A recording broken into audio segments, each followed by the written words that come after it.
How's it going, boys and girls, and welcome to this first episode in a new podcast that doesn't even have a name. That's how prepared we are on this show. I'm Alan, and I'm here with Wolfy, who you might have seen on Summit. Day one, he was nailing that. He had some fun. So, Wolfy, why don't you let the fans know, beyond just Summit, a bit about you, because they might not have seen you before. So, who is Wolfy? Why is he here? What's his kind of aspirations in life? Just give me everything. Going really general to start, yeah. Yeah. All right. I'm Wolfy. I've been casting CS for nearly 2 years now.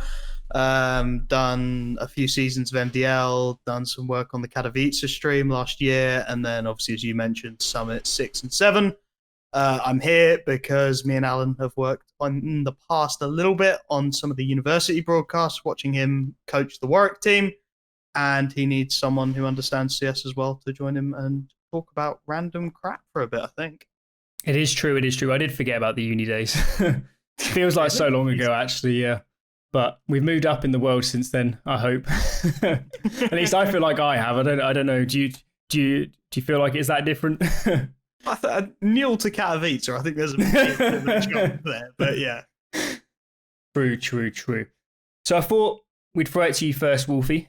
I've heard VP, they're your new favourite team, apparently. You love your Kindar, James, Save Time, all that. So tell me, VP, why are they so exciting? Why did they win Summit? Why is VP, the best thing since sliced bread?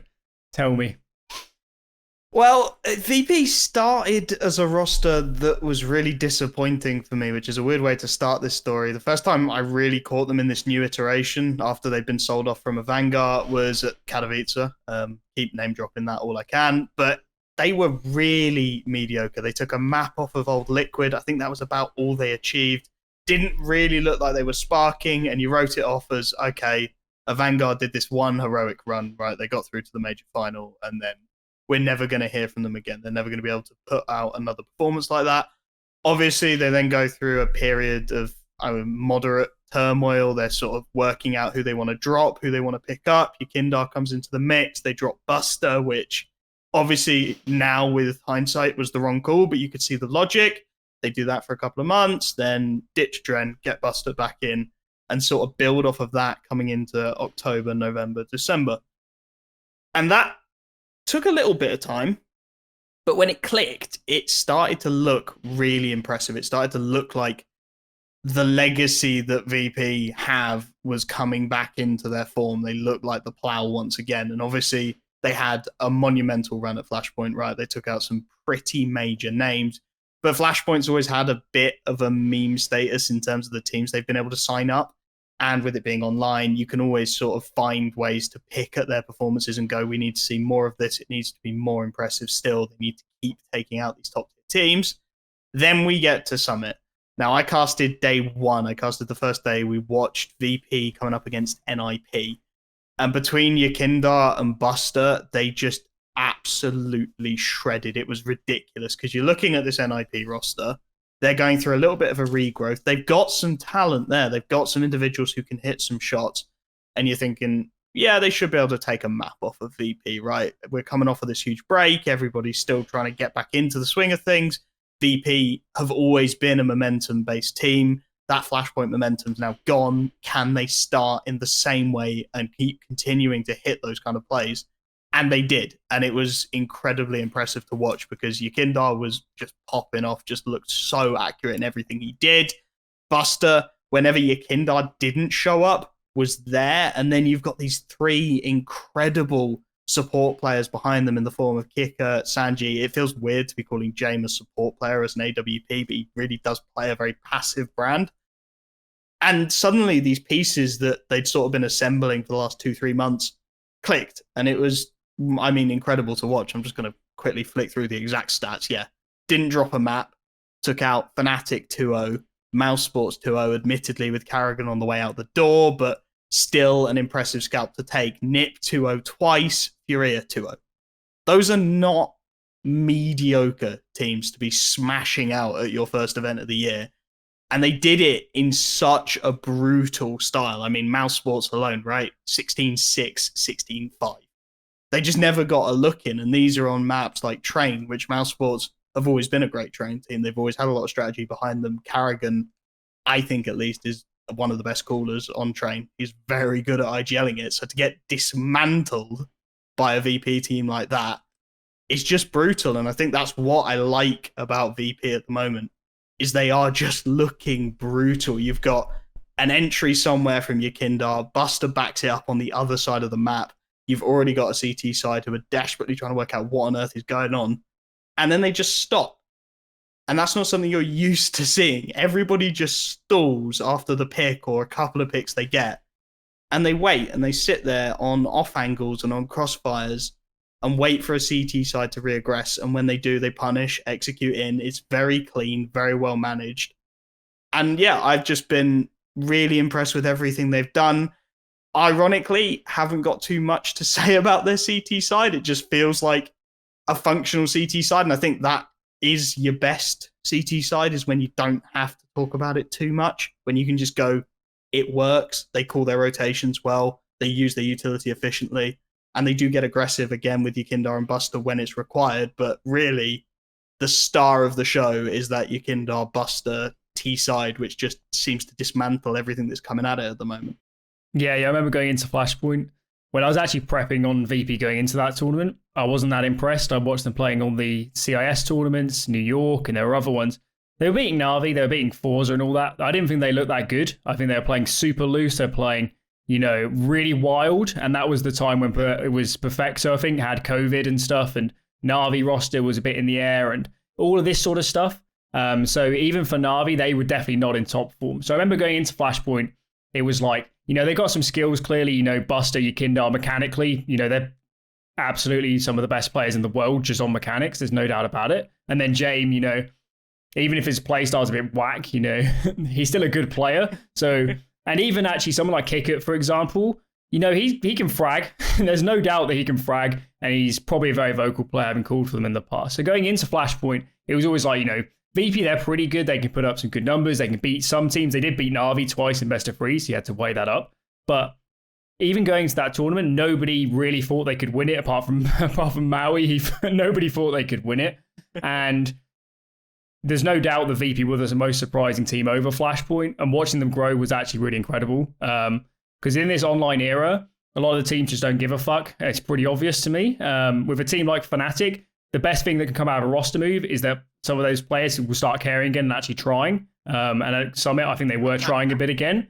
So with VP and MIBR was another team that at Flashpoint, they were clearly trying. These two teams were easily trying harder than anyone else. Maybe Mad Lions were giving it a shot, but you could just tell that we were hearing stories about VP were practicing fucking 12 hours a day and then competing in multiple tournaments. And then, how it's even possible to have that level of motivation to keep going. But by the end of Flashpoint, they were a very, very good team. And even though, the actual whole lineup of teams at Flashpoint wasn't brilliant, the top end of OG, Big, and Fnatic was pretty good. And they beat all three of them on the way in the finals brackets. So they looked great in the playoffs at Flashpoint. They smashed it to win it. Then they won some smaller DreamHack a week after. I can't remember, it must have been called DreamHack December. I can't remember what it was called, but they managed to drop a map to some Portuguese team in the final or something. Because I remember speaking to Maui just after he casted after he'd been on the desk, I think, for the final. He was really confused about how they lost it. But end of last year, VP, they looked great.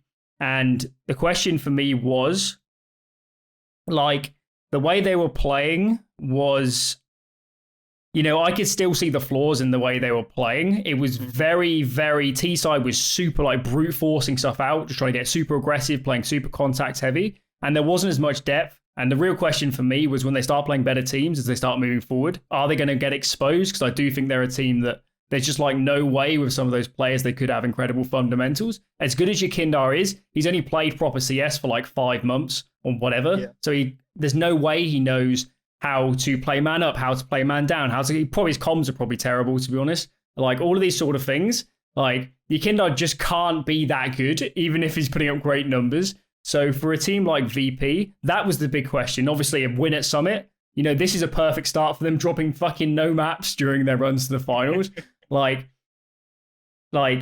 Even if this team has some flaws and has some areas which they can improve on, clearly the stuff that's working is really working right now. So VP, They're a lot of fun. It's actually, I think it's great to have a team like them like at a really high level in this sort of online period when we don't have so many great teams to really get excited about. So VP, I've enjoyed watching them, and are they playing in Katowice? They must be playing some good teams soon. They're in the play-ins. There you go. They've got some pretty solid matchups coming up, yeah. Have they announced the matchups for that? Or?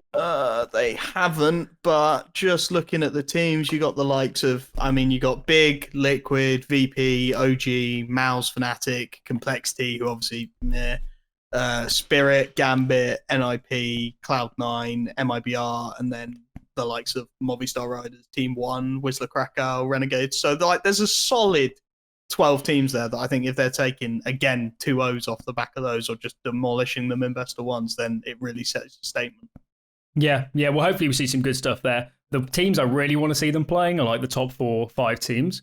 I think the way they play would probably make for some really exciting matches. And it's quite fitting, actually. I think they're actually under the VP brand, to be honest. Because I think the way they play the game isn't totally dissimilar to the way the Polish team played it, to be honest, where the way they play both sides, to be honest, is they're going to get pretty aggressive a lot of the time, and they're going to take risks. They're going to explode onto a bomb site on the CT side. They're just going to push as a team into somewhere. They love to group up on the CT side and just get aggressive together. And even if you're someone that watches the game and can't always appreciate this is going to make for really exciting Counter-Strike, because there's not going to be that many dull moments with a team like VP in the game. And they're going to put the other team under pressure. It's not going to be, Dignitas or something who just sits back the whole fucking round and does nothing. They're actually going to get in there and do something and make the game exciting. So I'd really like to see, I don't think which matchup would be really interesting. I think a Na'Vi matchup would be really good. I don't think they've played since they played those games where they beat them at, I think it was New York, CIS. So at least in terms of the bad blood in that sense, the regional matchup, that'd be awesome. And I think stylistically, they'd be really, really exciting. So any more thoughts on VP, or have we covered Yakindar and company? Yeah, pretty enough. Much covered them. They just play a very attractive brand of Counter-Strike at the moment. I think that's why I love them so much. They're great fun to cast. They're very good at demolishing solid teams at the moment. I think you're absolutely right? It's got to be against those top 3, top 4. Let's see what they can bring to the party there. Big are in the Katowice play-in, so I'd love to see them play Big. Yeah. Well, they played him at Flashpoint in the upper bracket semi. That was a really strange game where it was a really weird game where that was the game. So Big was my pick to win the tournament. I remember watching that game, and afterwards I was like, this Big team might have choking problems and stuff, because as much as Flashpoint didn't always have all the best teams, there was still, hundreds of thousands of dollars on those matches if you win them or lose them. And I'm pretty confident that they were having huge comms problems and stuff in those games. So Big, they've had some issues, but if they did play in that'd be epic. So I think we should move on to another Summit team, the second place team, I believe, Fnatic, new player. Did you get to watch any of this Fnatic team? We casted one of it. I'm 98% sure we casted one of their games because we were bigging up Chiquinho. I think that was the one where the tech problems went through the roof. Yeah, it was Fnatic Complexity, first game. Any insights for us? I think the biggest praise I can give is that Chiquinho seemed to slot into the system really cleanly. Certainly from an outsider's perspective. Obviously, they will have done some work. You're bringing out a player like Flusher. You're losing a lot of experience. You're losing one of those higher voices in the team, I think you'd like to say. The player who's been there, seen it all, done it all, can read the situation beautifully well. So you lose him. You bring in the new kid in Chiquinho. I said on the broadcast, and I think I'll back it up again, he couldn't ask for a better team to come into as a relatively new blood player. You look at what Fnatic did with Brolin. They're very good at building young players into fantastic CS players, right? You start with a youngster who nobody's heard of, and I think JW said he played a couple of FPL games with him and was like, yeah, we want this kid, and then he turns into essentially the star in that lineup. So you bring in another new kid. Let's see if we can do it again. He wasn't immediately massive. He pretty much traded his way through the majority of the group games that I saw. I think he ended up middling the scoreboard the majority of the time. But when you are a new player, when you haven't got the experience behind you, quite frankly, that's fine. We see a lot of new players who will come in, will have like one epic moment or a couple of epic moments, and then will just gradually drop down the scoreboard when the pressure's on or when they're not being given as many individualistic moments. They've just got to play with the team and play to the system. And I think Jaquinho did that really well. Obviously, they make it through to the finals. They take down Complexity, who I love to hate Complexity at the moment. I want them to be a good team again. They look so impressive, but with the problems with Poison, JKS is being a bit slow to integrate. But I think you were the one who tweeted it, and I completely agree that if you take an AWPer out of a system and you're constantly replacing it fucks everything, it just completely destroys your entire setup. So there's no point railing on JKS because he's playing in a broken system. But that's a side point. So they wipe them out, and you're like, okay, Jaquinho, fair enough. He's a pretty solid player. Then they take out OG, they take out Cloud9, they drop a map to both of those, but I think you can give them that when you're integrating a new player into the system. The one that stood out to me was 2-0ing Heroic. I thought that was a really solid performance. I'm going to go have a quick peek at the stats as well to make sure. Yeah, I thought so. Jaquinho actually top fragged across the series in that one. Dropping a 1.32 against what was at the time, I think, the 5th best team in the world. So, he's able to perform pretty much immediately. He's popping off and having his moments against the big teams, but he's also happy to sit back and play into a system because what little we knew about him was that he was a primary AWPer. He basically mained the AWP and then occasionally picked up a rifle when he didn't have the money for it. He's now fallen back into a system where obviously JW is going to be AWPing and has still managed to put in some solid performances, put himself nice and steady in the system and play to the strengths of the team. So I think that really speaks to him as a player and as a character. And yeah, I can only see Fnatic getting better from here. Yeah, I think the point about them integrating new players, that's a really, really good point because Brolan, the way they use Brolan, the roles they put him in, like, to not go into too much detail, essentially the roles they put him in minimizes like his individual decision making and the reliance on comms and him to like help with the mid rounding, and more so he's there to shoot the fucking players in his crosshair when the other players throw the nades, the other players call around. Obviously Brolan will have his own voice, but like is Crims or is Golden or it was Flusher previously, they're the ones being really vocal. They're the ones saying, let's go for this map control, we're going to use these nades. And it's Brolan that goes in with the nades and shoots the other team. And that's what he's really best at, to be honest. And on the CT side, he's a fucking monster at like playing like really, like he was born to play B-side Dust 2. Like he's unbelievable at playing B-side Dust 2 as Brolan. So that's a great point. The thing about, so I'm going to call him Jack. I'm not going to call him Yaquinho or however you say it in Swedish. So the thing with Jack is basically nobody will know this, but I actually coached him about 10 months ago. And I would is the wrong word. I might have still been coaching him now had things panned out differently. So I could probably give more insight than anyone really about what he's like. So in terms of outside of the game, so without going into too much detail, I was going to be coaching him on an org, and we went through a fairly rigorous process of interviewing the players multiple times, having other people interview them back in the org. So I spoke to him probably 2 or 3 times, and the org spoke to him once. So with Jack, like outside of the game, everything is basically perfect. Like his background actually is in playing football and stuff, and or at least he played a lot of football a few years ago and stuff like this. So in terms of like his mentality for how a team game should be played, like literally perfect. For someone that had very limited team experience, even now he probably still has quite limited team experience, but his like opinions on how a team should function, how you should practice, how you should prepare, how you should speak to your teammates. Like he had a really great line that he said to one of us, which is like, being a good teammate is a skill. And like, this is like fucking porn if you're like running an org and you weren't getting someone in. Like it doesn't get any better than hearing something like that. So with Jack, everything outside of the game was like his English is also absolutely flawless, which isn't a surprise really, I guess, these days. But so with Jack, outside of the game, absolutely perfect. Inside the game, mechanically skilled, definitely great. At that time, he was going to be the AWPer, and from what I know, he still has been a main AWPer since then. So coming into Fnatic, it was a bit of a surprise. I actually thought they dropped JW onto being a rifler, because I don't think JW's looked that good on the AWP for a long time, actually, and especially at Flashpoint, he had a lot of problems. So I would have done that, but whatever. Presumably they know what they're doing, and it looks to me like, I haven't watched all of their games. It looks to me like they've just put him in all of Flush's spots, from what I can tell. Which I'm guessing is just a time thing where they knew they had tournaments in 3 weeks when they got him in, and they were just like, okay, you just play all Flush's spots. It might also be the case that he's a very green player, so maybe just want to mold him in a certain direction. And behind Fnatic, you've got Golden, you've got Samuelson, who's more of a manager than a coach, but I'm guessing he still does a lot of stuff in terms of like people skills stuff and that sort of stuff. And then they also have an analyst called Kev, who was also going to be on that team as well that I was coaching. So they're all in a better place now, to be honest. But so Kev would also be, if I had to guess, Kev was also a big voice in getting Jack in the team in the first place.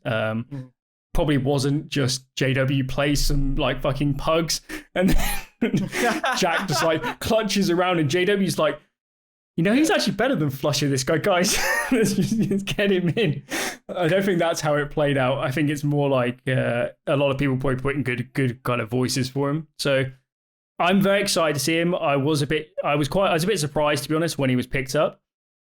It might also be the kind of, he probably wasn't under a big contract, so you can just snap that in half instantly with the sort of money Fnatic has. So he probably came quite cheap. They probably want him in a sense that, if 3 months is not brilliant, they can move away from it. But, I really hope he does well. And at least at Summit, they might have lost in the final, but they still made a final, whatever it's been, 2 weeks after a roster move, or less than that, probably. Well, it might be longer than that in terms of the practicing, but at least publicly. But so Fnatic, I was impressed. I haven't actually watched that many of the games, so I can't say anything that profound about how they were playing. But at least with how they looked at Flashpoint, like, if this team, like, okay, let's put it this way. In the upper bracket semi-final, the upper bracket final versus Fnatic VP at Flashpoint. Going into this game, I said in the Scuff deck segment, because we were all in our rooms, I said that I thought Fnatic was going to win the tournament. And in this game, like, VP had like some like moronic veto where they picked like stupid maps and let stupid maps through in the veto. And like in this game, Fnatic smashed the first map. Second map, they're up like 13-7 or something on Overpass. Then they just shit the bed, losing every round from there on. So like if Flashpoint 2 was on LAN, I'm pretty sure Fnatic win it. And with the Fnatic team, it's just been like, please just try. Like, please, please try. Like, I know they've, for some of them, like major winners and stuff, obviously online isn't like, it's never going to have the same thrill, but they were really kind of disappointing to watch because you knew they could be so good. And even like the way they play, the way they think about the game is so different to some of the other teams where they're not less tactical. That's like what people on Reddit say when they don't know anything about the game. It's more like they play a bit more free flowing. They default more and they play on the fly. There's a lot of cons, and the individuals in particular are very good at like adapting themselves. That's what Flusher was known best for. So I was a bit disappointed to see him go, but certainly in terms of the whole mentality perspective, I can imagine a player change is like perfect for this team in terms of firing them up again. And maybe Flusher was some of those problems. I don't know, but definitely Jack coming into this team. I mean, he's going to be more driven than he's ever been in his life. There's no doubt about it. Yeah. So that's Fnatic. That's my thoughts on the Sweetie boys. Should we move on? Yeah. To another team. What we got next? God knows. What do you want to talk about? Let's do MIBR. Let's do the Brazilians. So tell me this new MIBR team. They've got like 2 players we've never heard of. Tell me about this MIBR team. Tell me, are they good? Are they bad? I think that's still to be decided. Will be what I say. So obviously they were with Boom. They've been with Boom for a long time. They've essentially been smurfing. I'm going to be honest. The tier 2 Brazilian team, just their stats were like they had 100% win rate on 4 maps and then like 99 on 1 and then a couple of mediocre maps. They were basically just clobbering every opposition that was there.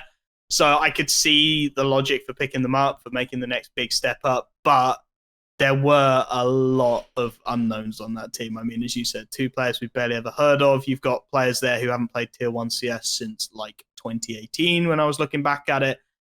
it felt like a really risky decision, and I think it still could be, but at least from a starting perspective, they looked solid in places. So we watched them against Heroic again, opening day. You know, you got teams still trying to warm up, still trying to get into things. I think they took Overpass to like 16-14, completely choked it to shit. Like they should have won the Overpass so easily against Heroic and just couldn't quite get it over the line.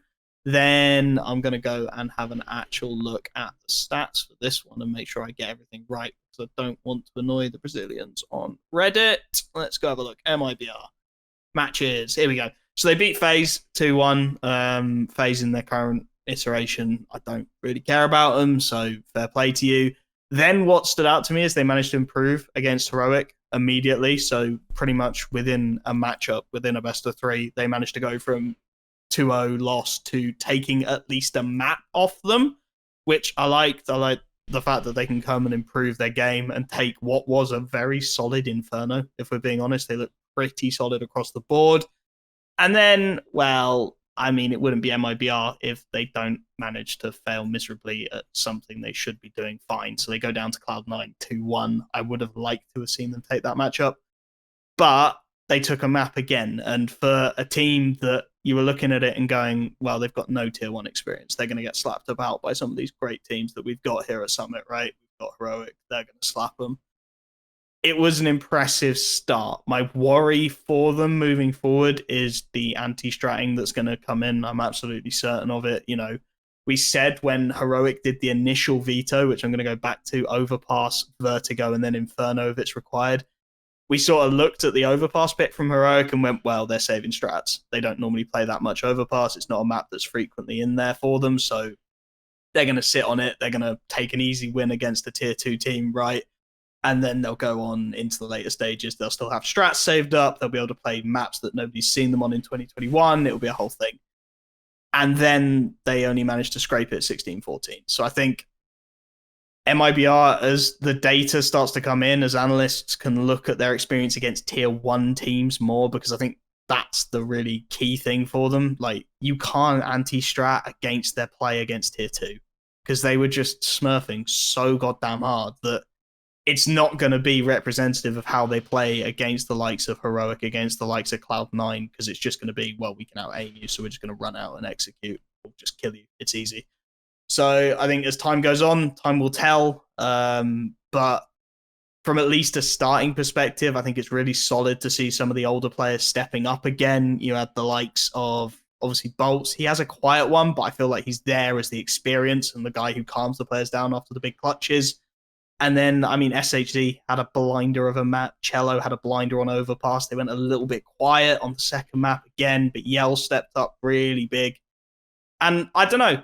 It's one of those teams where I think MIBR were struggling for a very long time. Obviously, everybody harks back to the Wiz the Krakow loss, but there were a lot of problems there for a long time. They kept sticking with this roster. It was basically just the fan base will crucify us if we get rid of this 5. So I like the fact they've made a change, and I like the fact that at least for now, it looks like a solid decision. Yeah. Well, I think the disappointing thing with MIBR is that they didn't retain the roster they had at the end of last year, because that was a really exciting team, and I think they played some really exciting CS for the really limited practice they had, and players like VSM, who obviously you'll know he's got problems with VAC bans and stuff and whatever. For someone like that to come out there, and you know, he was a monster at Flashpoint. He had some good other tournaments around that as well. That team was really exciting, and they only played a few events. They didn't last very long, and then immediately some bullshit happens where now they've all left the team and looks like they're all forming a new team or something. Who knows what's going on? Like, how MIBR didn't manage to hold on to at least 3 or 4 of those and keep the team together is like really bad. Like the players like KNG was way too good to let go of. Way too good. He's like easily better than anyone on this new team. Like easily, not even close. And like he was so good at calling around himself. And the combo of him and Kogu looked like it really could work in terms of the dynamics. So that whole team was really exciting. And even if they needed 1 or 2 player changes, yeah, whatever. I mean, these boom players are some of the ones you might have been poaching for to make upgrades and stuff like that. So for them to lose that team and then go to this team, it's just a bit underwhelming, where even if this team might put in some decent results, like, I don't see the big upside of this. They're not going to be whatever. What's the top 20 just? Like, that's that sort of level. And where is the other MIBR team? Yeah, I could see them cracking, I don't know, top 12 maybe, and then top 10 if they made some good changes. Like, certainly a player like KNG was definitely top 10 material easily. He was way better than like Surson at the end of last year. So, for example. So, like, I'm a bit disappointed that we don't get to see that lineup anymore. And this new team, you know, they might do some stuff, but it just doesn't, you know, where's the X factor in this team? Like, obviously, you know, players like Cello and Yell might be sick, and some of the newer guys, you know, whatever. But you know, they're not going to set my pants on fire, are they? This team, so they just, I won't lie, it just doesn't excite me that much. This team, and obviously from a Flashpoint perspective, when this is one of the partner teams, it just feels like a downgrade. It just feels like a downgrade where presumably when the next Flashpoint happens, this team will show up, and we won't have the team that I thought was really exciting, because, you know, that other MIBR team was probably my favorite team to watch at Flashpoint of any of them, which might surprise some people because they didn't, you know, they weren't the best team there. They weren't as good as VP or even Fnatic or OG, but they were the most exciting for me to watch. And I love the way they played and how they used their time. Like, I've never seen a team that used their time performing so effectively ever.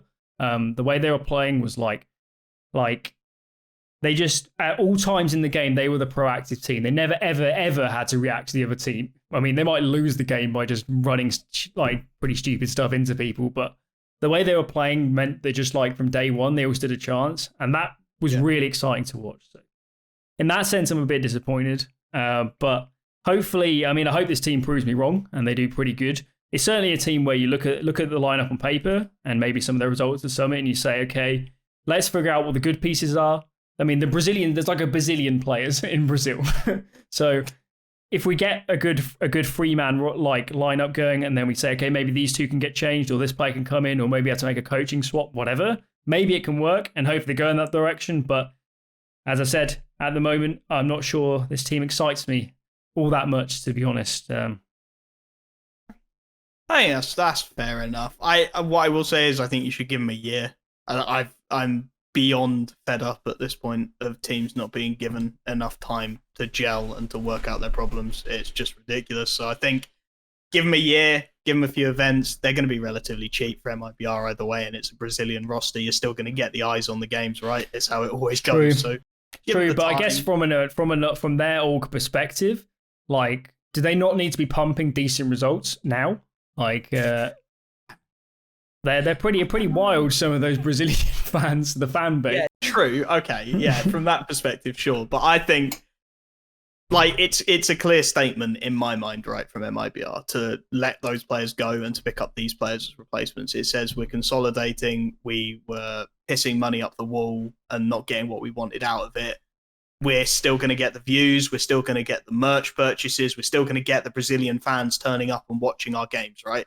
So we'll pick up a roster that we can maybe build up. You know, they've done it before. I will say this looks like more of a stretch, but pick up a roster. Let's see what we can do with it. Give it a year. If it fails, then it fails, but it's not going to have been an expensive failure, because that was what came out, right? When all those players left and they were all trying to work out what on earth they wanted to do, it basically sounded like there was money problems. And I think MIBR, it's a clear statement. It's, we want a decent team who can compete, and they've shown they can compete. And maybe we can grow that again, because right now we don't have the money. And I think the rumor was at one point, like, Envy were looking at picking up some of that MIBR old core, which don't even get me started. They, again, seem to just like setting money on fire. And I think that's something we need to encourage stopping sooner rather than later. Like, someone's got to say, all right, let's stop literally pouring gasoline on $100 notes and setting them on fire for teams that aren't performing. So I don't mind it. I think it's the right move given the circumstances for MIBR. Obviously, best move, keep the players, but if you can't and the money's not there, picking up this roster and getting some maps taken already, I think it's a solid start. Yeah, I've no idea what their financial situation is. I can't imagine a Blast. They are a Blast partner team now, aren't they? I think. I'm pretty sure they are. That can't be free. to get that. And the actual so MIBR is backed by Immortals, and they've got franchise teams in other leagues where the buy-in is millions. So I'd be surprised if they did. There might be a case that at the current moment they're all just saying, okay, that's COVID and everything. Let's just let this blow over. Let's have. So if it's from that perspective, it was like, let's get an upcoming Brazilian team. Let's get them playing for 6 months in Europe, and let's figure out which 2 or 3 players we're keeping, and then build a new team off the back of it. Fair dues, but I need to see it happen. I need to see it materialize a bit more, I think. So that's those teams. Let's talk roster moves. Twistzz, formerly Liquid, now moving into FaZe Clan. Kiebi, he's out the door. Looks like Karrigan, he's going to be there soon. So tell me, assuming this Karrigan lineup happens with Twistzz, is FaZe, where is FaZe? Are they back hopefully they're back in the top 10 at least, but are we talking top 5 material? Where are we looking with FaZe? I think if you give the new FaZe roster Karrigan for a year, they can be top 5. I'm going to put it out there straight away. I think easily they could be top 5. I mean, Karrigan, obviously the results going out the door of Mouse Sports is what we expect. Like, they are always going to be a little bit inflated because he's just playing to play. He doesn't really mind. If the rumors are true, I will put an if there if he goes to FaZe. But Twistzz, I think he needs an IGL with experience again. Obviously, Liquid was a bit of a weird roster when Nitro left. You had 5 riflers, didn't really have an AWPer, and you also had 5 fairly passive riflers, I want to say. You didn't have... Obviously, Stewie was known for being that big, go through the smoke, make a nuts play, but if he picks up IGL, he can't necessarily do that anymore. He's concentrating on so many other pieces of the puzzle that purely focusing on him and doing something stupid and getting multiple kills, it's just not going to work anymore. So he fell back, and then you suddenly had, you had your Liege, Naf, Twistzz. I'm going to forget the 5th, but we'll ignore that. Obviously, Grim comes in. And it's like you've got lots of riflers, but you haven't really got a system. You haven't got an IGL who can get the most out of that system. And I think Twistzz, it was the right call for Liquid. It doesn't say anything about him as a player. It wasn't, we need a better player, so we're going to pick up Fallen. It wasn't, Twistzz isn't performing, so we're going to pick up Fallen. It was, this system doesn't work anymore. We can't keep banging the door with 5 riflers and hoping that it's going to work over and over, because teams were working them out. If you've got 5 relatively passive T-side riflers and you're coming up against double AWP setups, you're just going to get picked. And that happened time and time again. So they make the swap, and then FaZe go, oh, he looks nice. They've always had this thing for being just 5 random puggy superstars. Let's see if we can make it work, which initially scared the shit out of me because it's putting Twistzz back into the same system. It's going, we don't really have an IGL. Like, no offense to Stu, but he's not a hardcore, down and down IGL. He had to learn it. Let's just chuck him into another system with Coldzera IGLing. Again, it's not a name that I go, oh yeah, he's a fantastic IGL. He'll get the best out of all 5 of his players. It's a name I go, he's a great rifler. I like him. I like his playstyle. He's got a lot of iconic moments in the game. I think he could be fantastic. But I want to see the pressure taken away from him, and I want to see him rifling to the best of his ability again. And that's where Karrigan comes into this system, right?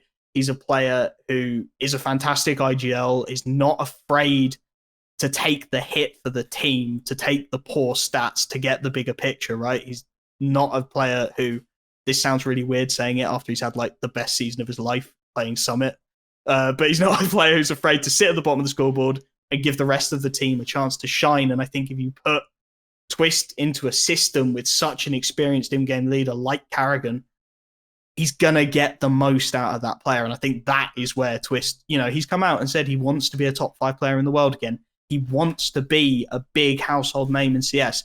I think you put him in a system with Karrigan, he will start to shine again. Again, give it time. Don't kick him after 6 months because you're not getting immediate first places at every event you're at.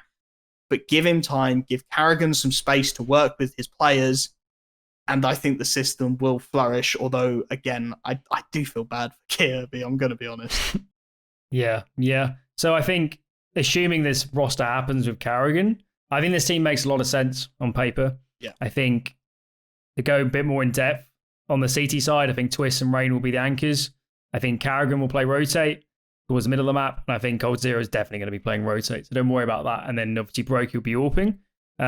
So I think the team makes a lot of sense on the CT side at least. And, you know, something about FaZe ever since Karrigan left, you know, it just was never going to really work.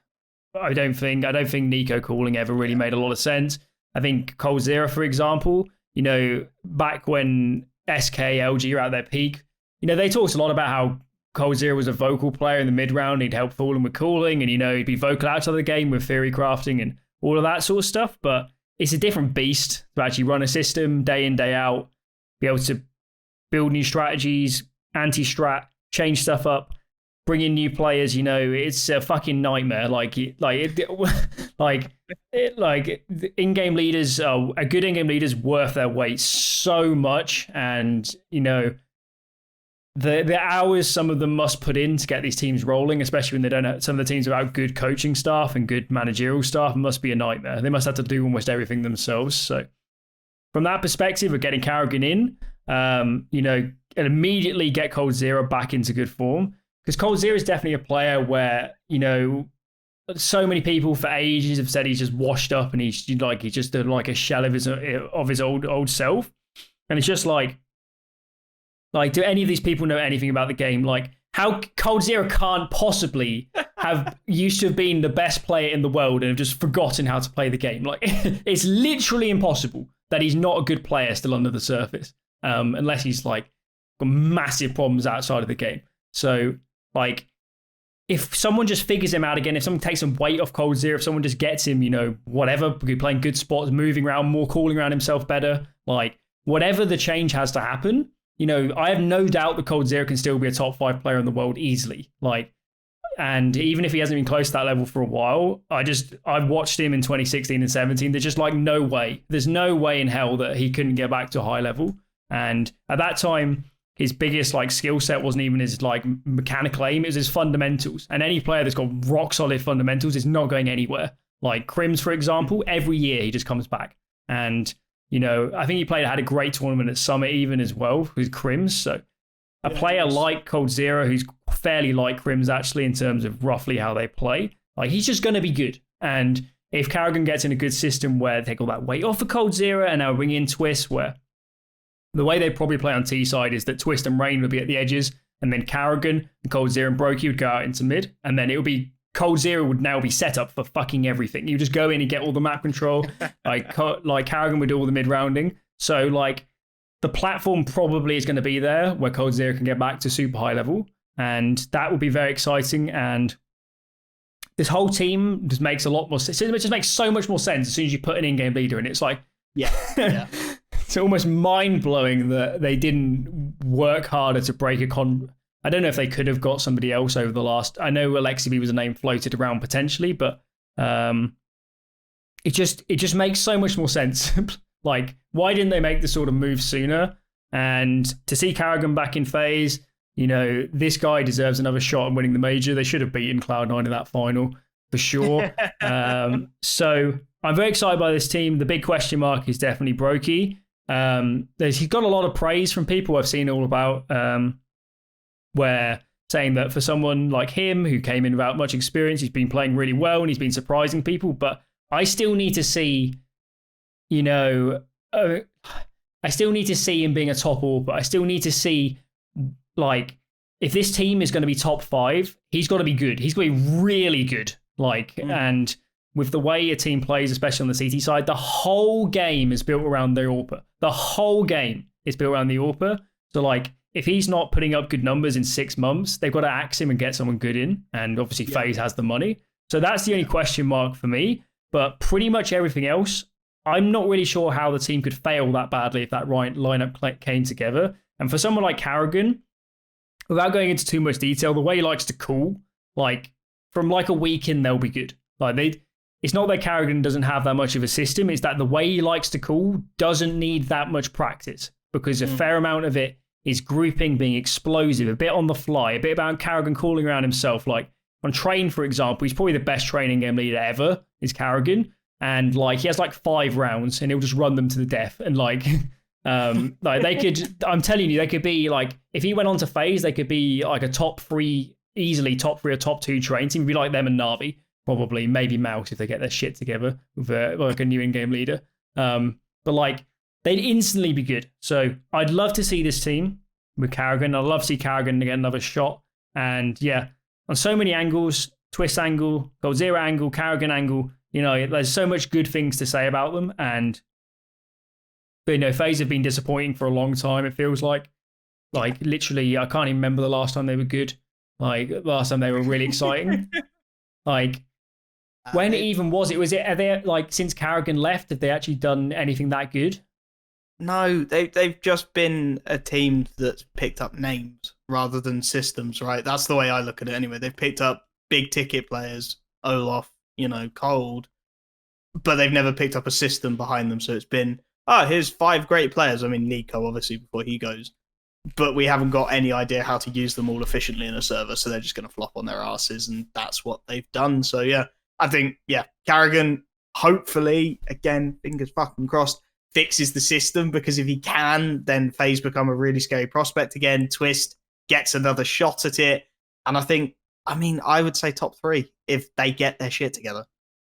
That's bold. That's bold. The top 3 now is like the Vitality, Astralis, Navi, top 3. Like, that is no joke right now. And so I would be impressed if they could play at that sort of level. Yeah. And it definitely takes them some time, probably. The teams you've got to be looking at probably a big, heroic, these sort of teams. OG maybe, Fnatic if they get in good form. This sort of level, maybe. G2 as well. That's where I'd be looking, at least at first. But yeah, VP actually is another one. I guess then now we've got to be on the conversation of that sort of level. So just wait until Valve remove Vitality's 6th player. Yes. Don't worry, we're going on to that. We'll be on to that any second now. So let's go into it. We had Valve blog post. What was it? RMR stuff, stickers. Literally everything was announced in 5 seconds. All of Twitter went mad. We had people screaming. We had people forgetting for 10 minutes about all the Australians being banned. And then, like, it was great. It was wild. It was really great. I think it was in the morning when that one came out. So, place we'll start is they've introduced some. So, obviously, ESIC, they did their coaching bans for the bug abuse and all that. And Valve came out and said, depending on how bad the severity of that ban was with ESIC, you're going to be banned from this many majors. So, you can go and look it up. I won't go through all the names and stuff, but basically, the longer someone got banned for using the bug, like, they're going to be banned for 4, 5, 6 majors or something. Which, whatever that's going to be, like 3 years, maybe even 4 or something at this rate. So, some of those coaches are basically nuked in terms of getting back onto like a top team. I think the 2 I've got here. I think DK said that Twistzz, so that's formerly Ent's coach, and then. Is it Regin? I think it said Rayin or something. Rayin or something like that, yeah. The one who coached Mouse before he got banned. Apparently, they're both banned forever now from majors. So you're probably not going to see them again in terms of a coaching capacity, I'm guessing. Maybe they'll be analysts. Maybe they'll go into... You can probably still manage a team or something or be a back-end staff. But from a coaching perspective, you're probably not going to see them again. I'm guessing at this point. So... I mean, I'm very much of the opinion of some of the more hardliners. I think if you cheat in our game, you can get the fuck out. I don't really have time for it. I mean, you've just fucked over every goddamn coach in the game by, abusing a bug. Come on, it's not difficult. Just don't fucking do it. Yeah. I don't fall as hard as some people. I think for the ones that have been caught like 15 times in 10 different matches, like, just get rid of them. We don't need them. Some of them, like, for the ones that did it like once or twice, I'm a bit more lenient. There's definitely like, for some people that aren't competitors, they won't really understand that if you're actually in the moment in the game and that bug happens and you're like against 15 rounds, the temptation to use the bug, especially when you don't even know how you got there or something weird like that. You're just like in the game and you're just like bugged out. And like the way to get out of it is you have to press the number keys to switch out of it. I've only had the bug like once ever. That's how you get out of it. So I could see a world where, someone just gets in the round and then they use it for 1 round and then they're out of it. So for the ones that did it once or twice, yeah, 2-month, 3-month ban, whatever, just do it. I mean, half of these coaches will still be coaching the teams if they've still got short bans. They'll just not be in the games, or they'll be in the Discord server. Like, this is another thing that we have all the time. So, like, at Flashpoint, we had all the teams in a TeamSpeak server, but, like, what's to say that they're not in a Discord server at the same time with the coach in there and they're, you know, Discord streaming this game? Like, there's all this shit going on, so you don't actually know. Someone still could be coaching them. I mean, it still could happen. And then there's weird stuff like, do you know Vladislava is? I think that's how you say her name. OG, right? Yes. She was like sitting in all the games for OG at Flashpoint. It's like, how is that going to be useful if she's sitting in the coaching slot? So I was sat there the whole time thinking, is this just Rugger the whole time? Just sat in here, just like actually coaching them on her Steam account or something. So there's all stuff like that. So in that sense, I'm on board. But staying on the coaches topic, the kind of the bigger news we had was, at least I'm pretty sure it's just in the RMR events, they're just saying any online games, end of story, no coaches in the game, no coaches in the TeamSpeak, nothing like that. You can't be around them at all. So presumably you've seen this news that coaches can't even be around the teams in these events. So give me the hot take. What do you think of this move? Well, first thing is that it's not just the coaches anymore either. It's any staff, right? It's 5 players in a room. And I mean, the first team that springs to mind that would affect is Vitality, right? Because they had a fucking entourage in the room when they were playing at Blast. You've got is he the ex-Olympian, I want to say water polo guy who's like their sports psychologist? Yes, he's always in the room, and like, so he's not going to be there anymore.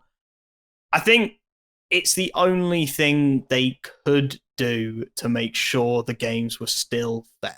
That's the problem. We've ended up in a situation where we've twisted Valve's arm. We've gone, hey, look, first of all, you've got coaches who are abusing a bug. Okay, we'll do a big report on that. We'll ban a bunch of them. Valve will say, yeah, you're not turning up to any majors for however many years, or you're not turning up at all. Great, we've dealt with that. Now we've got stream sniping. Oh, God damn it, why can't you just play my game how it's meant to be played? Okay, we'll start with fines, then we'll start to work our way up to bans. We're still scared to really start weeding this out because everybody's doing it. Okay, that's not great. Now we have no idea if coaches are communicating with their teams. Oh, for fuck's sake. Like, if you sat there at Valve, who we full well know aren't the greatest fans of this game in the world, you know, they don't really talk. They occasionally stick their nose in and break something. But other than that, they're relatively quiet. They like to sit back. They like to just let the scene be. And then you get hammered multiple times in a very short period with, they're cheating. They're cheating. They're cheating. They're going to go nuclear. And that's exactly what they did. They just said, well, we never liked coaches in the first place. We think it should be about 5 players. That's always been our rule, right? It should be the best 5 players in the server. So we took coaches and told them they can't talk all the time anymore because that's ruining IGLing as a concept. So we'll get rid of that. And then 3 years later, the coaches are doing dodgy shit again. Fine, we'll just get rid of them. If we can't literally physically see you and make sure you're not doing any dodgy shit, you're not going to be in our servers. You're not going to be in our games anymore. I think we twisted their arm. I can't hate Valve for this decision. It's online. It was getting to, honestly, an awful fucking state because every time you watched a game, you were just thinking, what dodgy shit is going on in the background? I mean, even with Blast, you had Vitality. It wasn't in the room, and I'm not saying that they were stream sniping, but they had a fucking stream on in the background. You could see it on the player cameras. And this is after everyone's been told, stop doing it, you're cheating, it's not on. Like, that's just 101 shit. Don't do it. Simple as. So if you keep twisting Valve's arm slowly and slowly behind them and going, this is looking dodgy, this is looking dodgy, this is looking... They're just going to go nuclear, and I can't blame them for it. I mean, it's going to fuck over coaches, sure. It's probably going to fuck over the online CS as we see it. It's probably going to get messier. You're not going to be able to see the impact of coaches as much in the scene, sure. But what other choice did they reasonably have? That's my sort of viewpoint on it, is there's no other decision they could make that keeps their game clean, or as clean as we can make it right now, right? Without nuking coaches off the face of the earth for online CS. Yeah. I think the first thing to say about Valve is like CS to Valve is a skins marketplace. That's what CS is. Like that's where they make their money, is selling cases and selling skins and selling keys, like whatever the operation passes. So like for them, as soon as it like there's like a liability on the esports side where there could be some massive story or like what happened with iBuyPower, stuff like this, as soon as there's even the whiff of that in the air, the hammer's coming down, they're just going to get rid of it. Any opportunity for them to like a massive blowout of like, I don't know, some team stream snipes and wins a tournament or whatever, and like some total mess we have to give back the prize money and all the players. Like, can you even imagine it if it all came out? Like, that's what they want to avoid in the first place. And I think I agree mainly with your sentiments, to be honest. Like, there's also a kind of thing, where do you draw the line if you do actually want to start like throttling back? How many people can be in the room? Who can talk to them? Who can be on the team speak? Where do you draw the line? And they've just said, okay, we're not going to have a grey area at all. Let's just axe everything outside of the 5 players in the server. Which I certainly see their perspective on. I can see arguments for obviously the coaches themselves. Maybe they should be allowed in the server, maybe they shouldn't. But as we've already talked about, you know, how do you even know that person with that Steam name is that person? How do you even know, you know, all of this sort of stuff? Obviously, the players, it's going to be pretty hard to fake being a pro player or something. Like, from the players' perspective, they're probably, and they've got the cameras on them and all that. So, for most events. So, I can see why they made this decision, and it's again all of this sort of stuff with the stream sniping and the coaching bug. Like, this is a bit of a pig to police. I mean, I know some people have said, there are some people tweeting out saying, like, oh, you can just have admins in the TeamSpeak, or you can have, you know, for some of these events, you could have admins at the facilities of the teams and stuff. But, you know, at what point are they hiring 400 people to staff, you know, one tournament? Like, they're not. There's got to be a limit here, and you know, they're not made of money where they can have infinite number of admins. So, and I'm not sure where I would have like pulled the line, but I can certainly see Valve's perspective. And from the coaching angle, you know, they never liked coaching in the first place. They must have hated so basically, if you're the maker of a game, the number one thing you want is for the game, when it's played on Twitch, when it's played in the tournaments, to look at least roughly what it looks like for the standard matchmaking player, which is why it's bullshit in the first place. We'd have 1286 servers, because like, how stupid is that? Like, some kid sees the game and then they see a nice jump throw smoke, and they go in their game and they can't fucking hit it, and it misses every time because it's 64 tick. Like, it should definitely be, we're getting sidetracked, but it should be 128 tick. But like, they hate coaches. They hated that they were calling in 2015 and 16. But like, for example, Starix was the in-game leader for Na'Vi until they got rid of coaching, and then it became Zeus again. So that was a team that got absolutely fisted by that change. But so they hated coaching in the first place. They wanted them taken back. Even the 30-second timeouts, that's a compromise from their perspective, where, you know, they just don't want to like ruin some people's jobs. So they've never liked coaches, and obviously all the coaching bug and all this rubbish, like, that's going to push them in further and further in this direction. So yeah, I'm not totally surprised. From the coaching perspective, I will just say that like, it's not the end of the world for a coach. Like, I don't know what percent it would be, but at least 80% of what a coach does is not in the official games. So in the first place, like, I know I saw quite a few on Twitter saying like, this is going to be threatening jobs.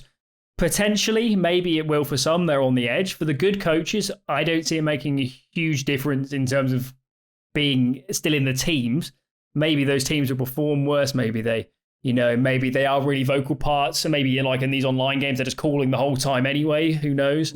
So maybe it'll make big changes. So for the coaches themselves, it won't make a massive difference towards their overall like coaching approach, where, you know, really your coach's job is to fix stuff in scrims, watch back games, make changes, work on players one-on-one, you know, all the people management stuff. I mean, don't want to get sidetracked too much, but a really great one to watch is so Duncan Foreign made a what's his show called? Stratbook. Made it with Fret, and it's really, really funny hearing Fret talk about his life as a coach, because obviously Fret gets the rep of being a super tactical coach, and you think he's always just like brainstorming stuff. But like he says he spends most of his life just like getting these 18-year-olds out of bed. That's like literally his job. He is a professional like waker-upper. His friend's job. So like obviously that sort of coaching isn't going anywhere. So so that will still be happening. So I don't see a lot of coaches getting dropped and stuff, but it is another kind of blow to coaches in general. And it feels like we haven't got that many left at this point. So, I mean, FaZe is a good example of a team where, assuming this Karrigan lineup comes together, they should get a good coach. They should get their hands on a good one. They probably should have made an offer to Kassad as soon as he fell out of Cloud9 or even before that. He would have been an epic person to get in. But then they should definitely be looking for somebody to coach. But yes, those are the coaching changes, whatever. Oh, we've just got to learn to stop giving Valve ways to fuck us, right? That's the bottom line of every time something like this happens. It's our own doing. We've got to stop giving them ins to go, okay, we're going to change this, we're going to break this, we're going to fuck up that, whatever.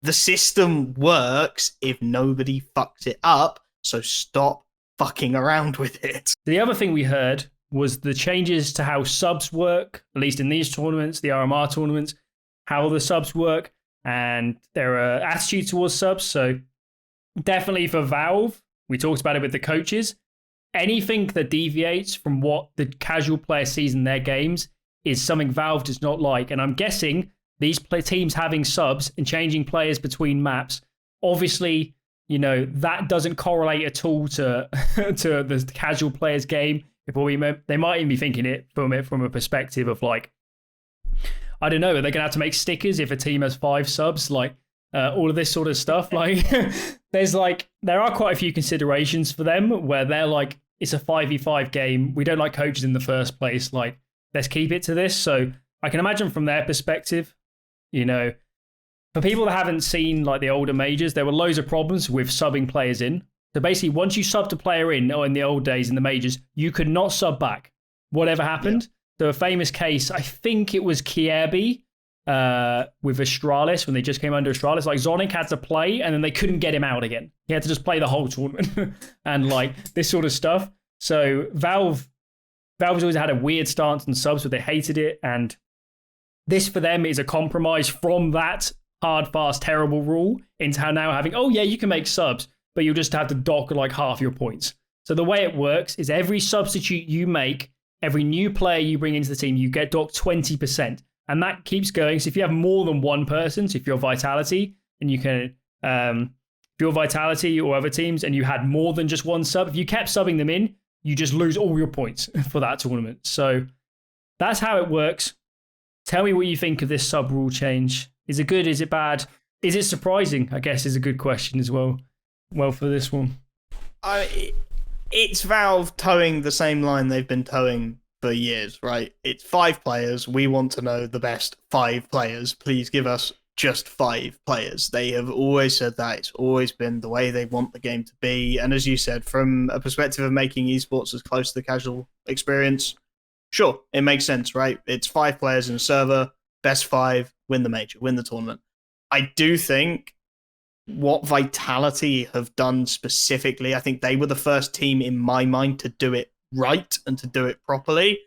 I think it's really disappointing, in my opinion, to not allow that kind of innovation into the game. I think Vitality, they riffed on a system and they made it work within the confines of what you can do within CS. Like, it made the viewing more compelling. It gave players better storylines. You know, you had this new Navera being subbed in and then smashing it on Inferno and then being subbed out again. You just didn't see him. He was just this god on Inferno. It made a storyline around that. It made sense to me as soon as Vitality started doing it. Obviously, Astralis basically did it as a fucking PR stunt or whatever, right? They said, oh yeah, we've got 6 players, but we'll just sub one in every now and again to remind you that he still wears our jersey sometimes. Vitality went, okay, what can we do with an extra player? Where can we take the pressure off of Masuta, say? Where can we sub him out? He doesn't play Dust 2 anymore. Fine. That makes sense. He wasn't a great Dust 2 player. So we'll just get rid of him there. We'll bring Navera in instead, or Shocks in instead, or something, right? the system worked. It made sense. It made compelling viewership. I think that's always so important. You didn't get lost in the substitutions. The substitutions were well explained. I think Blast did a fantastic job with the graphics showing, especially when it was it Vitality, Na'Vi? And they both subbed players for Inferno. I think Bit came in for Inferno. And it came up on screen. You're like, oh, shit, that's cool. You know, we've got a different player coming in for both sides. It's going to completely change the dynamic of how this matchup plays. It made me want to watch the games more, which was something in the last few months, certainly, I had really struggled with, which as someone who wants to work in this industry, as someone who casts it, saying you don't want to watch Pro CS anymore is a pretty damning fucking statement. It was boring, it was dull, it was repetitive. Six-man rosters gave some flair, something new to watch, something different, something a little bit innovative. And I think it's a real shame that clearly Valve still doesn't like that system. I can understand why they don't like the system. I can see where they're coming from with their point of view. From my mind, and I think from a lot of people who are watching those sort of series minds, six-man rosters make sense, and I can only hope that teams like Vitality, like Na'Vi, will keep using those six-mans in non-Valve events, right? So use them for Blast when they're not running RMR, use them for DreamHacks, use them everywhere you possibly can to show Valve that when they're used properly and they're used well, it enhances the experience. And I think if you do that enough, if you just present constantly, hammer down the door with irrefutable evidence that six-man rosters make for a better experience for the viewers, and, you know, as by proxy, you know, if you really want to go down it, better viewers, more people start playing the game, more people pick it up, more people buy cases, more people buy keys, more people buy skins, Valve gets more money. That's what they want. They want more money. If we can prove that six-mans are making for more compelling viewership, bringing more people into our game, then great. They, I'm sure, with enough time and enough hammering at the door, will bend. But for now, at least, they're sticking to the party line that they've been using for like 5 years now, right? 5 players, that's our game. Anything else can fuck off. Yeah. Well, the thing is, for some people that don't watch other esports, they might be a bit like, okay, yeah, this is totally normal. Let's just keep it to 5 players. But the thing is, League of Legends, Overwatch, they sub all the time. They sub literally all the time. They have Overwatch teams have massive rosters, and they just play different teams, different lineups, different games, or they switch them up between the maps and stuff. So, like, coming from that perspective, like, this is so. To be honest, if you asked me a year ago, would a team pull it off and make it work with more than 5 players, I would have said no. I wouldn't have thought you could do it in CS, but having seen it play out a bit and seeing how, you know, you have them dedicated maps for these players, the way I always thought about it in my head is when they pick up these 6-man rosters, what they're going to do is they're going to give certain players tournaments off and then bring these players into the rotation. And I was thinking from that perspective of like, there's just no way in 2 weeks you could change all the spots and get this player in and integrated. The way it's actually playing out, where you have this player playing these 2 maps, or this player playing these 2 maps, it makes a lot of sense. And obviously, on the back end, they'd practice with them on those maps, and they'd always be around the team. So even for the maps they're not playing, they'd probably just turn into basically analysts for the team. And they just, or like kind of coaches, but they'd be very passive. So that's the way it'd work behind the scenes, where they'd all show up to practice as whatever, 7 of them or whatever, with the coaches and everything. And then if the maps come up that they play, they'll play them. And that's kind of why I'm not sure this is going to work out that well, with terms of, in some events you maybe use this roster, in some events you don't use the subs, like, because you're going to have players having to play these RMR events, they don't normally play the map, and it's just going to be a mess. I can already see it coming. So to be honest, I think this rule is garbage. I think it's absolutely, like, it's horrid. I understand why they might want to go in this direction, but like, the main thing that having more than 5-man rosters does is it helps alleviate player burnout and mental health and all this sort of stuff that nobody talks about, but they're like massive problems and stuff like this. I mean, the amount of like hand and wrist injuries we've started getting over the last 3 or 4 years is just proof enough that some of these players play way too many hours and stuff like this, and they're kind of forced into it by the tournament schedule and stuff. So I think the precedent this sets is terrible. I think in COVID in particular, 6-man, that's half the reason we probably got these lineups is because of COVID. And slightly flagging motivation levels. So you can have a player that only plays 4 maps and someone else plays the other 3, so they don't have to practice as much. Like, from all of these perspectives, I think this move is terrible. And I think for some of these teams, they're just getting like absolutely railed, and they're probably going to have to make some really hard decisions in terms of which players are going to start, or, how is this going to work? And then there's loads of stuff. I read through that several times. I couldn't really tell so it seems like when you register a lineup, you can't even change it between events without taking that 20% penalty. So even for a team like Vitality, they couldn't show up at each event changing out the 5th or something. I'm pretty sure that's the way it's going to work. So that's a really strange... I'm surprised they didn't even compromise that, because at least then during a whole tournament, you're getting a solid 5. But, I just don't see the Valve perspective on this at all. I don't think it alienates anybody watching, seeing players being swapped out. Really, I mean, as long as the people on the broadcast mention it for at least 5 seconds that a player's being swapped in, like, what's the problem here? What is the problem? What is anybody getting upset about? Why does it matter? So yeah, I hate the move. I hope they go back on it. I wouldn't actually be surprised if they went back on this one, because I'd say with relatively high confidence that this move is because, as I said, in the older majors, they had a very hard and fast rule of you sign up 6 players, and that 6 players is always the coach in those days. And then if you sub them in, you keep them in. And they're saying, okay, let's lean off a bit. We'll have this weird system where they get docked points and stuff. And from their perspective, this is a huge mentality shift away from having locked in and then having, I think it had to be the coach, the 6th or something back in the day. And stuff like that. So from their perspective, this is a big change. But for all of us watching the game and seeing these 6-man rosters play out, it's like, guys, this isn't 2015. Like, what the hell? Like, we've seen at the end of last year that these 6-man lineups, they work fine. The tournament organizers are fine with it. Everybody's happy. There's no problems. And immediately we're going to make this change for no reason. And I don't get it. Even from the Valve perspective, I mean, there's going to be more stickers. There's going to be more stickers. How could you possibly... It's another stupid reason why they don't have stickers for, like, talent and coaches and stuff. Like, why wouldn't you? It's a license to print money. It's a license to print money. Like, give everyone stickers. Give fucking Nade King a sticker and just get millions of dollars off it. Like, I can't take it. It just blows my mind. It blows my mind. It could take them 10 minutes to add these things to the game. They're just leaving money on the table.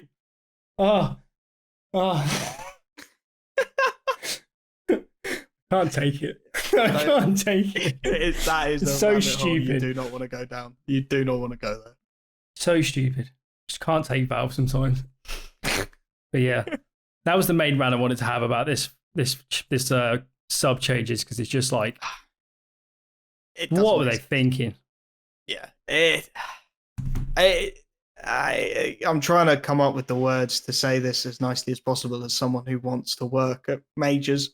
I don't want to shut that door, but they don't pay enough fucking attention, I think, is the bottom line to this whole thing. Valve only listen when Richard Lewis does a massive video about an exploit to a smoke and they're forced to fix it, or ESIC comes out and bans a load of people and they're forced to make a statement. They don't seem to listen to just the goings on, generally speaking, right? They don't seem to watch. I don't think they watch that much Pro CS, if I'm being honest. Again, this is complete speculation, so I'm sure I'll get shot down, but I don't think they watch that much. I don't think they listen. I don't think they really care unless the publicity is negative. And that's going to be the problem, because 6-mans, they're a good thing. They're positive. They work. They make sense. And if you're not watching, Blast or DreamHack or any of the other events where Vitality have started using these more consistently, you're not going to have a fucking clue how much sense it makes, right? If you're not watching, if you're not experiencing it, then you've not got anything to go on. And I think, as you said, for Valve, this will seem like a seismic change. For all of us who've been watching for the last year going, yeah, this is great. This makes sense. It makes the broadcast so much better. It makes the games better to watch, and it protects the players. We're going, well, why haven't you gone one step further immediately? Yeah. God. Yeah. It's all just mind-blowing, really. Like, I just got this vision in my head of, like, the Stockholm Major happens and then VP shows up and they're like, where's passion gone? Or like, that's literally what Valve's going to be like. They're going to be surprised there's no Polish players on VP anymore. Like, that's how. I'm sure the story was something like Gaben showed up to a major once and someone asked him a question and he had no fucking idea and he just tried to bullshit his way through it. I'm sure I've seen that story floated around. It again might be Richard Lewis, but yeah, they don't know what's going on, is my honest opinion at the moment. And you see stuff like, Sean Garris gets told he's not going to be the community manager. And, just make a sensible decision. All it would take is one sensible decision. All it would take is one of the quote unquote outsiders, right? Ex-pros, ex-analysts, ex-casters, one person to get on the inside of the system. And suddenly, I think you could turn this all around so quickly. You've got one guy who actually watches the goddamn game, who actually gives a shit about what's going on in the scene. You could turn it around so quickly. And I fucking pray that they do it, because I can see Valorant smashing this to bits. I can see it happening before my eyes, and I hate it. I hate Valorant. It's a horrible game. The run and gun is disgusting. It doesn't take that much skill to be good at it. So can we please fix our goddamn game so I don't have to move to Valorant, because I don't want to. No, I don't think Valorant's got a chance, to be honest. It might get boosted up by Riot and have big franchise leagues, but like CS, it's like, I mean, let's not go that much into Valorant, but like, it's just like, it's just like CS with stupid abilities. It's just like basically what Valorant is to me. And yeah, the beauty of CS is how simple it is. And 5 players. I don't want the AUG or the SG. I just want the AKs or the M4s or the AWP. 5 players on each team and 4 pieces of utility. That's it. And, for there to be so much tactical depth with so many simple things is like incredible.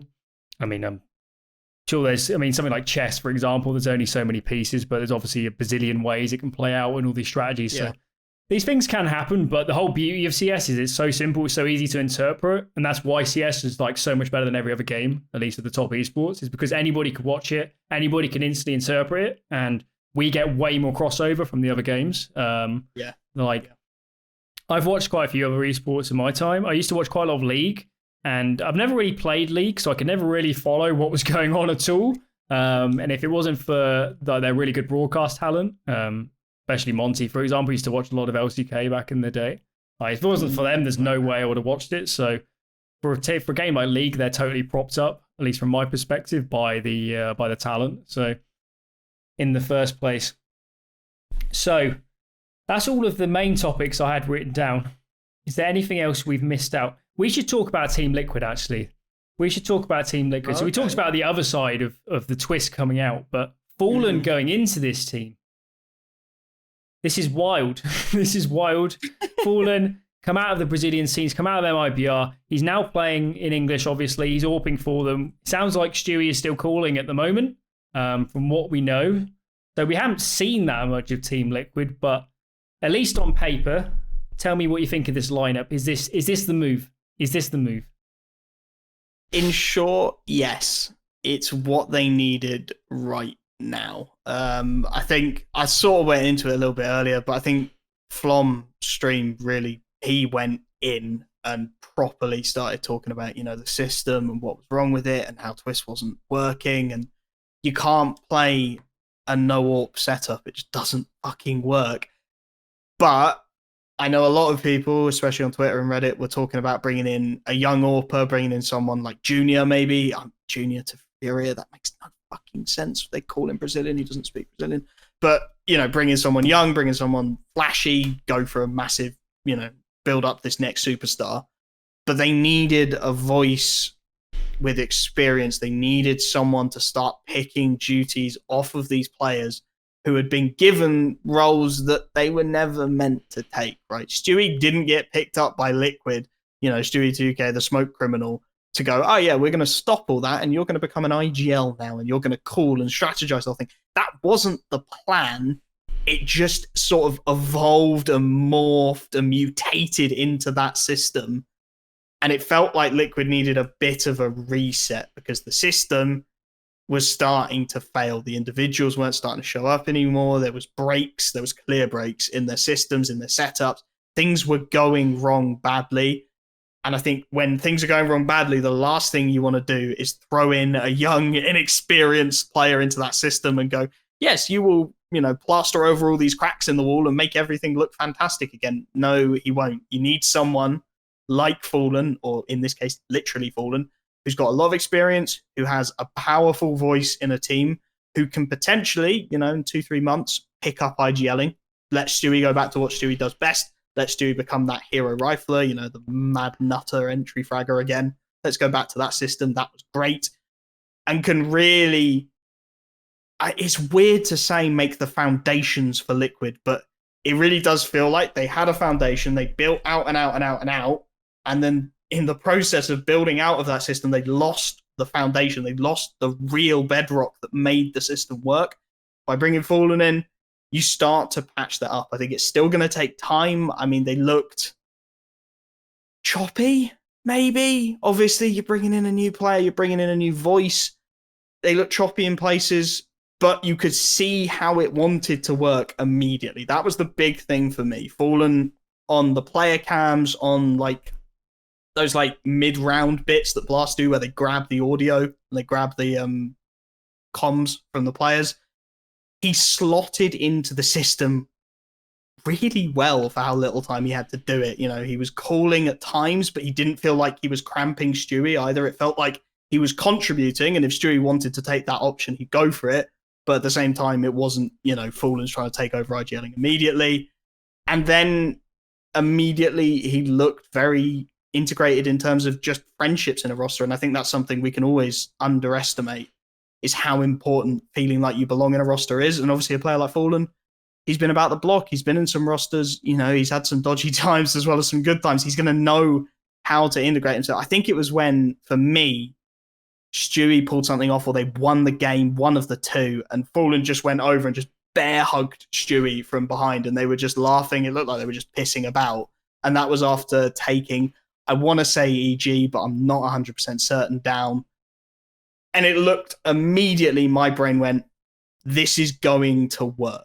They've got the personalities, they've got the play style, they've got the voice they need. I like everything about this move for Liquid. I think with Twistzz going to FaZe, if Karrigan goes with him and then Fallen comes to Liquid, it's a mutually beneficial move for both teams. Both of them needed change. Both of them, in my opinion, needed an IGL.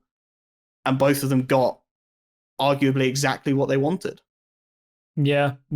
Liquid's always been a weird one for me for a while. So when they're at their peak in whatever it would have been, middle of 2019, when they had the what was it called, the Grand Slam, that's it, when they won that. Yeah. So at that point, to put it in really simple terms, on the T side, the way they were playing was they were dictating the pace a lot. They're running aggressive takes of map control where you're forcing the issue. You're the one getting aggressive. You're the one going in with the nades. The other team has to react. You might get the entries. And of course, with phenomenal players like the Liege and Twistzz, they're probably going in early. They could just rip the head off anyone. So Stewie as well, for that matter. So when they're at their peak and they were playing like that, and that's why Dust 2 and Overpass were their best maps at that time, because they suited these styles a lot, particularly on the T side. So that was their biggest strengths. And the reason that I've kind of worked out and heard from rumors and all the stuff put together is this team has always had communication problems with the Nitro squad. And if you play like that, you remove communication quite a lot from the game because you're just running a set play instead of having to mid-round loads or rely on defaulting out, spreading out across the map and saying, I can hear this, all feeds in, mid-round call, that's a lot more difficult. And if you've got communication problems, that's where the flaws are going to come from. So get forward to today and get forward to when Nitro comes out and they're making this move. That's probably all coming to fruition and boiling over. They bring Moses in to try and alleviate these problems. And potentially they've also got mentality issues, or, you could just watch a Liege on the player cams when he's smashing the desk and, riled up and stuff. Clearly they've got some hot personalities in there. At least maybe even if they're so outspoken, at least internally, they're getting thrown off out of the game a bit. So that's why Moses comes in. Moses doesn't come in as a tactical coach. He comes in to get them get to be a people manager to understand the dynamics of players, to just be an older figure in the team and calm them down. So that's why Moses comes in. And now with this move with Fallen coming into this team, feels like another potentially step in that direction. I'd be very surprised if Fallen isn't calling fairly soon, to be honest. Yeah. I can't imagine Stewie could hack it against the top teams in the world when they start really getting down the line. Maybe he can prove me wrong, but unless Fallen is setting up the game and it's just Stewie calling it, maybe that could work. But why just cut out the middleman and have Fallen calling the game? So yes, I would have Fallen calling in the end. Maybe there might be a bit of a transition period. It might even be, Fallen's English is pretty good, but it's a different, kettle of fish to actually call in a different language and have to always think about it. So he probably could do it, but maybe they're just testing the waters first.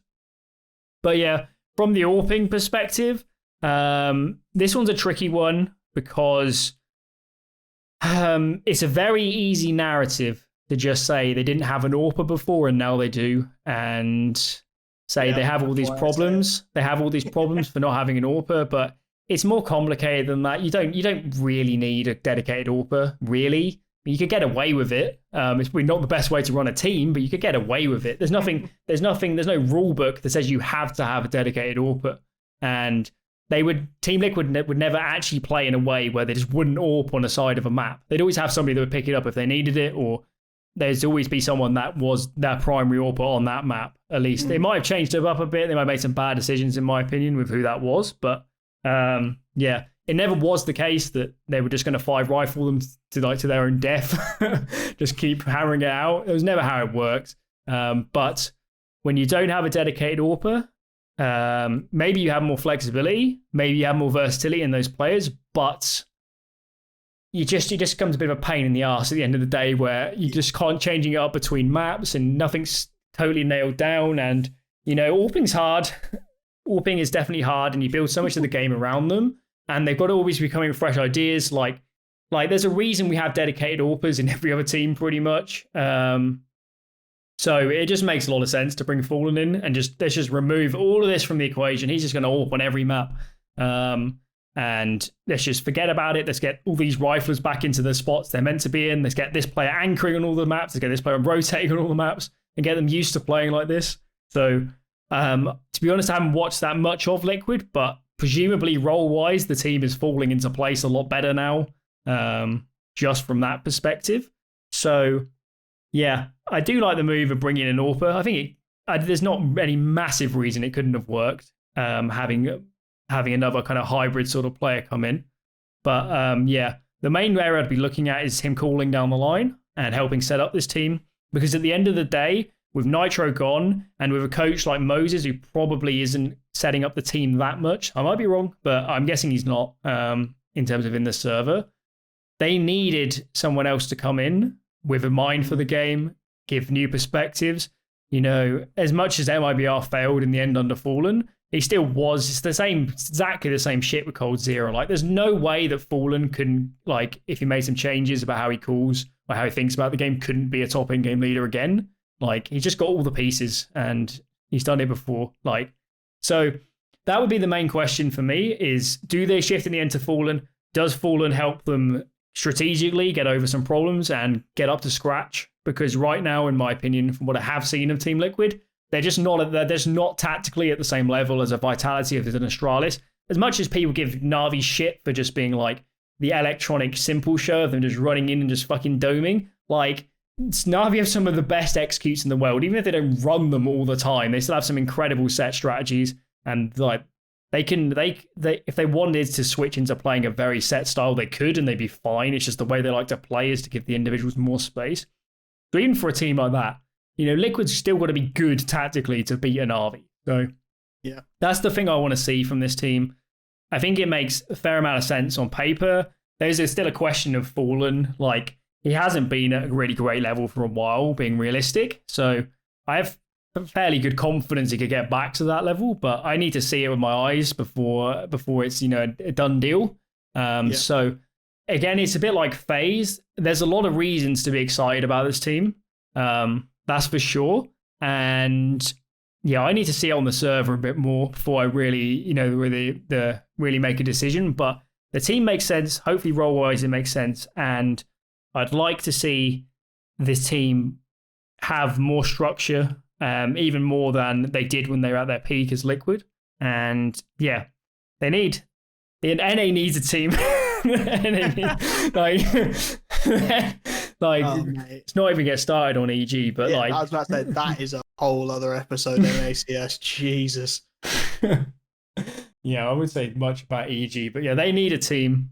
I can't imagine the practice situation for them has been great until getting into Europe.